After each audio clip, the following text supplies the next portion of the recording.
Hello everyone and welcome to the Prince Magnum channel where hot rodding and romance do coexist. I'm your host Prince Magnum. Welcome once again to the walkthrough play of the original Legend of Zelda that came out in 1986. We have done a major grind, and the only thing that we didn't pick up was the arrows, but we're not going to need that because when we get to the first labyrinth, we're going to be picking up the bow. We'll get the arrows afterwards. We'll do a quick grind on that, and then we'll go on to Labyrinth 2. Now, if you've kept up with the channel, you already know what we did in the first one, but if you've not kept up and you're not familiar with what's going on, what I say we did a grind. We basically went out, got some bombs, got some heart containers. We got the blue candle. Obviously, I'm kind of out of order on this. Got the magic shield, got the letter, got the blue ring, got our potions, and basically we're all geared up, ready to rock and roll. So we're onward, upward, heading to the first labyrinth. Again, if I remember correctly, the game referred to level 1 as Labyrinth 1 in the manual. We didn't hear the term dungeon until later on. Now, the technique that we're using was given to me by a friend of mine here on YouTube, T-Belly. T-Belly,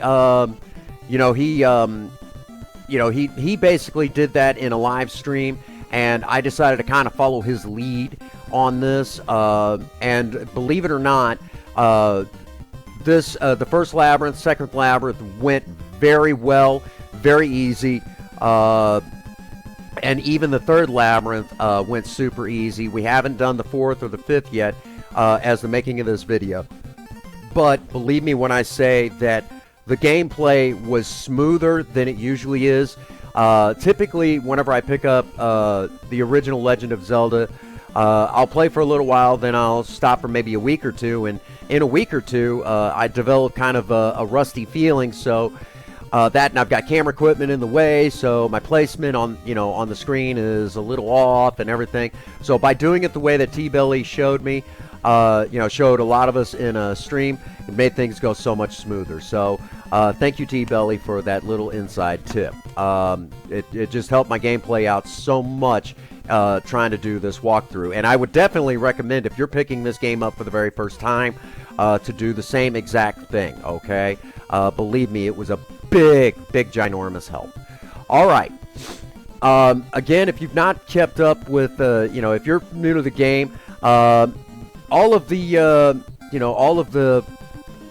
different names of the enemies that you'll find in game are a little weird. You would think, oh, it looks like this, but that's not what it is. When you see those little bitty kind of little blob things, I've always teased and called them Hershey's Kisses. The evil Hershey's Kisses. So when you see those little things, kind of scooting around, that's what I've always called them. They're kind of, it's just kind of a cute little name. I don't know why. And whenever you see the boomerang throwing guys, my dad and I always called them the Banana Brothers. I don't know why that came about, but when they're throwing the regular wooden boomerangs, looks like they're throwing bananas. So we always called them the Banana Brothers. But Dad was kind of witty like that, and it's where I learned how to learned how to kind of come up with goofy things. It helped with my creativity. So that's just something that Dad kind of passed on to me, is with that creativity part. And I say that because the first time I picked this game up ever was back in the 80s, and we're talking, we'd all sit around, try to, while one was playing, we would try to figure the original game out. We didn't have a subscription to the Nintendo Power, and kids trying to explain where to go when they're not in front of the game on the schoolyard, makes it very difficult. All right. Real quick, if you're trying to play along, trying to use this as an actual playthrough and trying to figure out where I'm going and things like that, do yourself a favor. If you find my voice distracting in this particular case, just turn down the volume. put on, whatever your favorite tune is or whatever, and kind of use this to walk along. Real quick, I am playing this on a Nintendo Switch, and I don't have a capture card, so I have to actually record it with a camera. So if it doesn't seem like the screen's not centered, well, yeah, I'm using whatever's available to me. I just don't have a whole lot of money falling out of my hind end, that sort of thing. But I think I did a pretty good job getting it captured, so I'm pretty happy with this capture.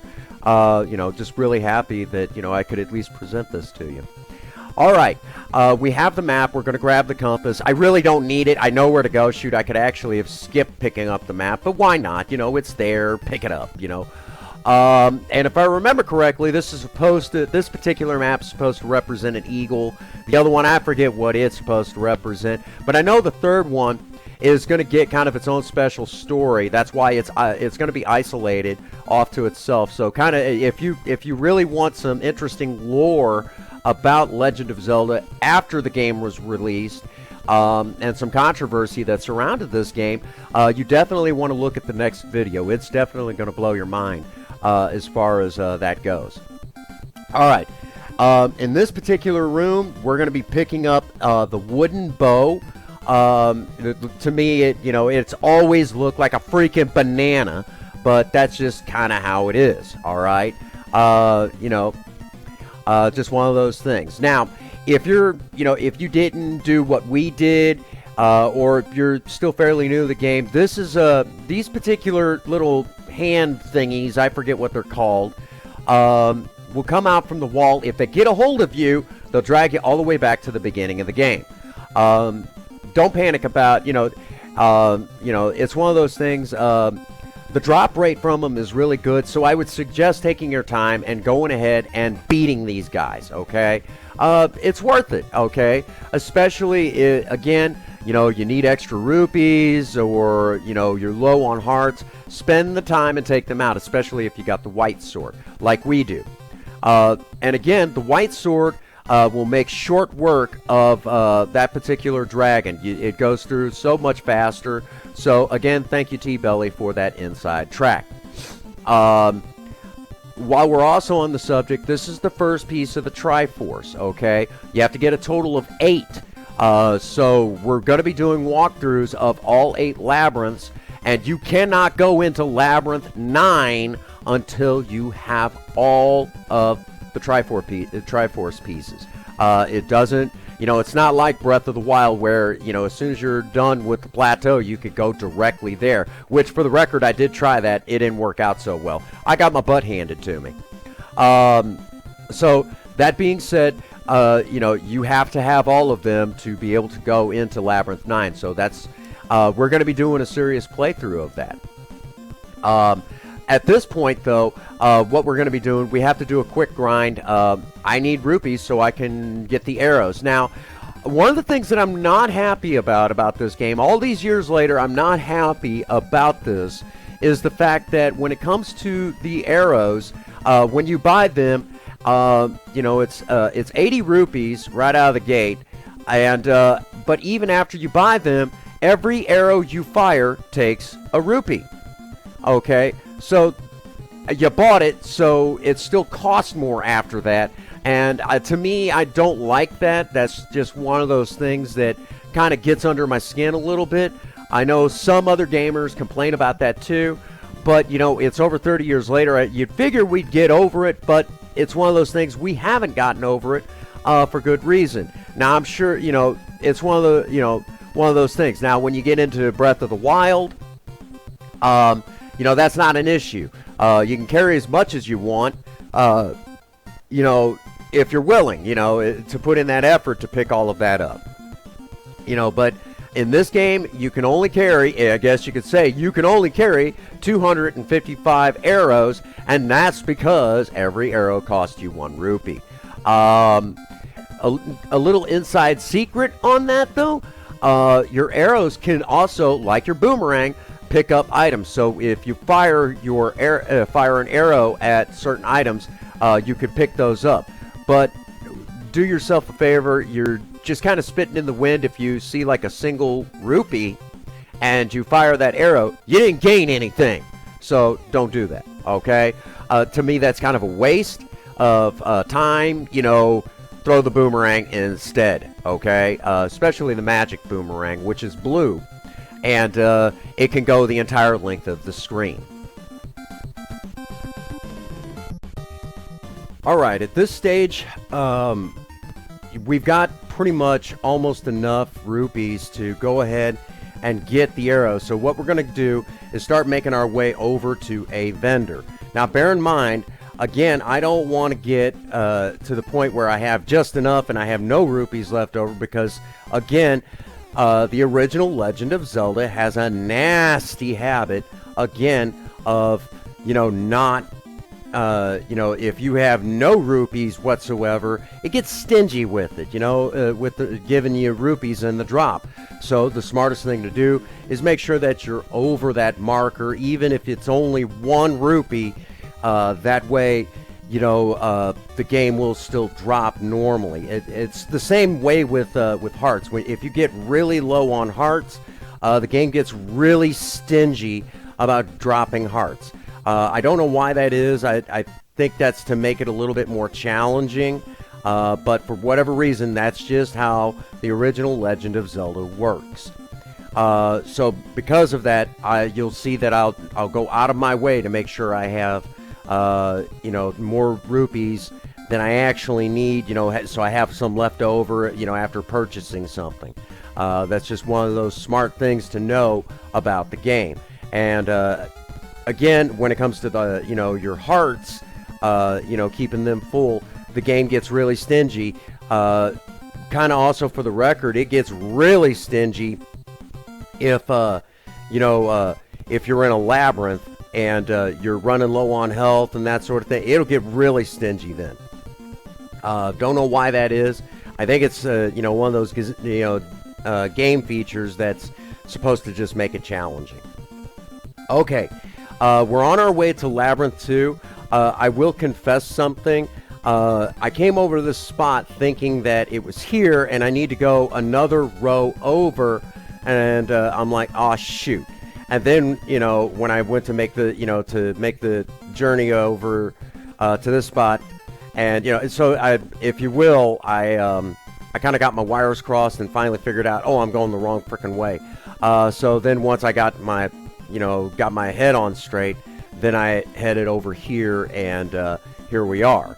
Again, because I've got the white sword, this dungeon goes quickly. Now, traditionally, as I said earlier in the video, a lot of times I'll go and unlock, get the wooden, the wooden sword, as it's sometimes called. Go to the first labyrinth, beat it, go get some heart containers, and then go to, then I'll go to the second labyrinth. But this time again, I did something different, and I kind of goofed around in here a little bit. Spent some time, just going through the labyrinth. No big hurry. Okay, I've been in here a million times. I pretty well know what to expect. If you play the game regularly, you kind of get to know these games like the back of your hand. I don't play it regularly enough, but for the most part, I will say that the first 3 labyrinths, I pretty well know my way around fairly easily. So this is, this one, I've been in here a million times. Beaten it a million times. So you kind of get used to it, It's still fun to do after all these years, which, of course, now, when I beat this one, it'll be, on to Labyrinth 3, which, again, as I said earlier in the video, we're really going to be focusing on some kind of back history that, I guess you could say a backlash from this game that kind of carried over into the second game. And to this day, it's still kind of talked about, not in a very good light, mainly because, it's got a lot of controversy. So, real quick, before I give away too much on the next video. Typically speaking, every once in a while, if you hit, I don't know if it's a game glitch or whatever, but if you hit one of the enemies on, say, like a dark, one of the Dark Nuts or one of the Banana Brothers, you hit the right enemy, all of them disappear. And that's like that with some of the other enemies, the ones that even look like mummies inside of the labyrinths, and just things like that. If you hit the right one, they all go down, and all you got to do is pick up the loot, which is a really nice little deal. But not every time do you get that lucky. Every once in a while you get lucky, and I don't know. Again, I don't know if it's a game glitch or if it was done that way on purpose, but it's always nice when that happens. For the record, one of the most satisfying things that I find about Legend of Zelda, it's quite possibly the most satisfying strike in the game, and that is whenever you when you strike something with your sword and you're still, you have a full lifeline and you're able to throw the sword blast. You strike something with your sword, you knock them back, and they go flying back, where your sword blast follows them and hits them and kills them. To me, that's one of the most satisfying things in game. Or you'll have that full lifeline, you strike something and you kill it, and your sword blast goes through, strikes whatever's behind it, and kills that too. So that, to me, that's very satisfying. Real quick, this little flame, that little kind of flame demi-boss, it's always really nice to have the white sword to take that thing out. It makes things so quick, so easy, so simple.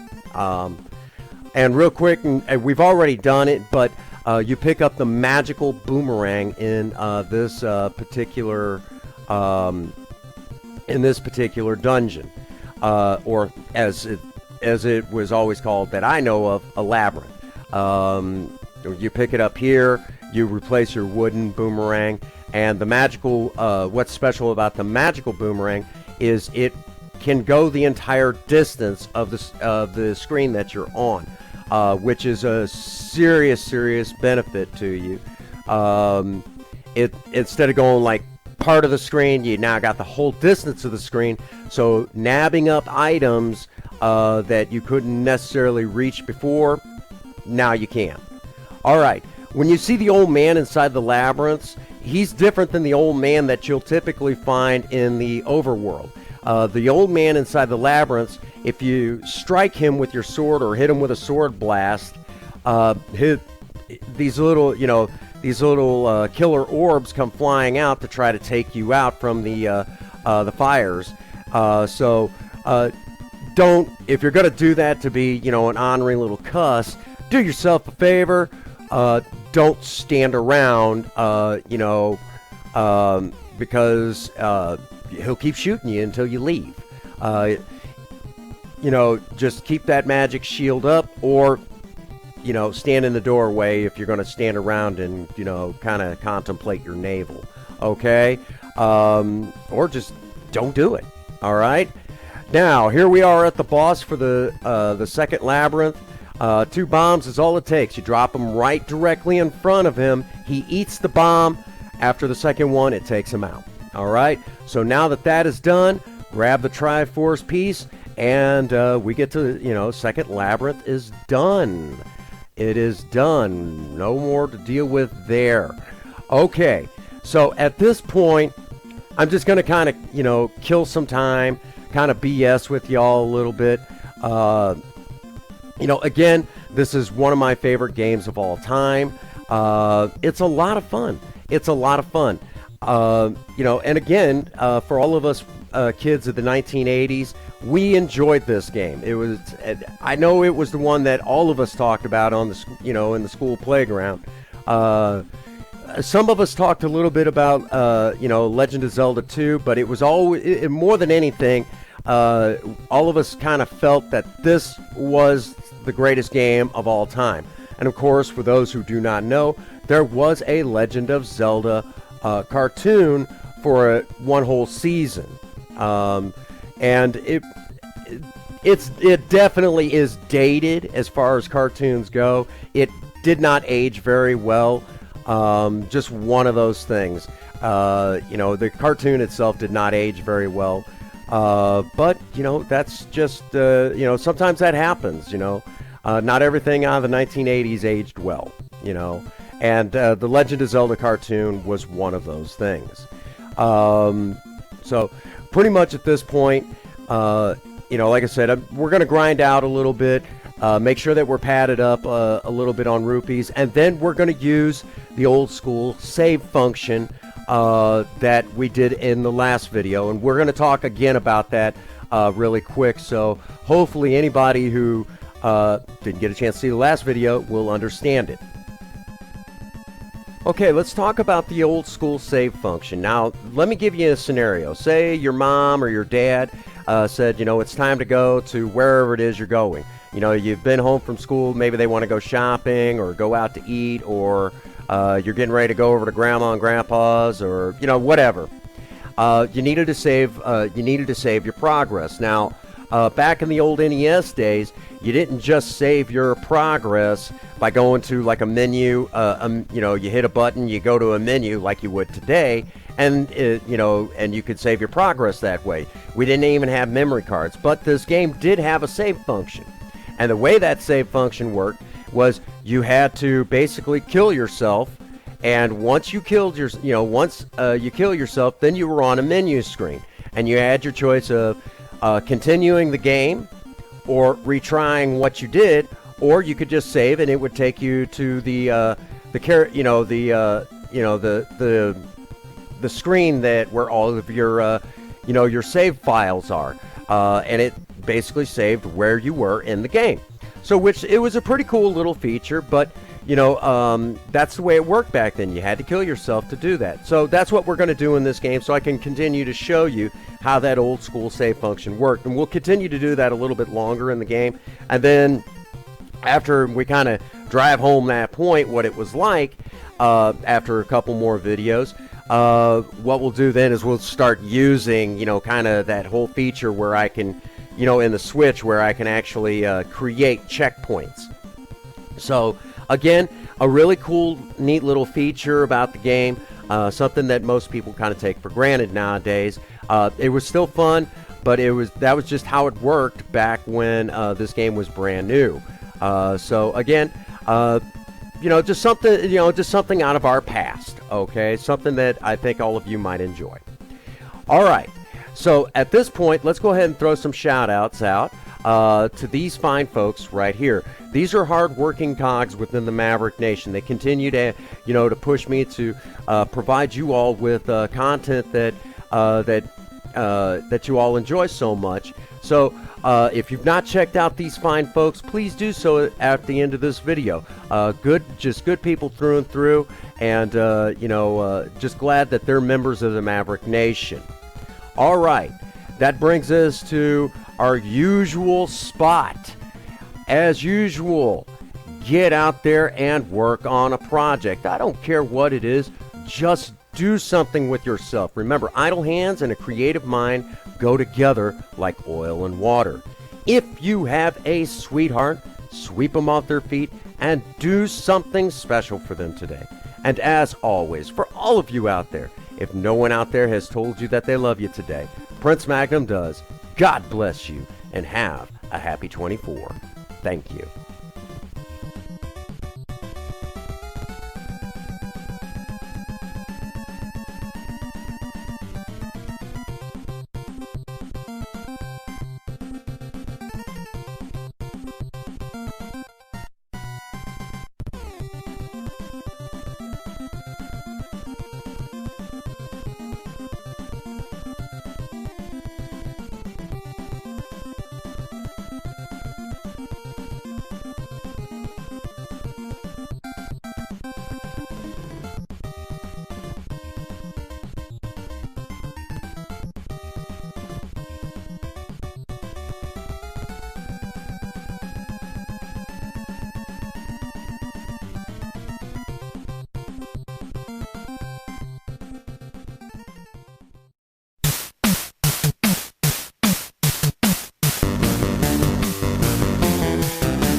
Wow, man, freaked out.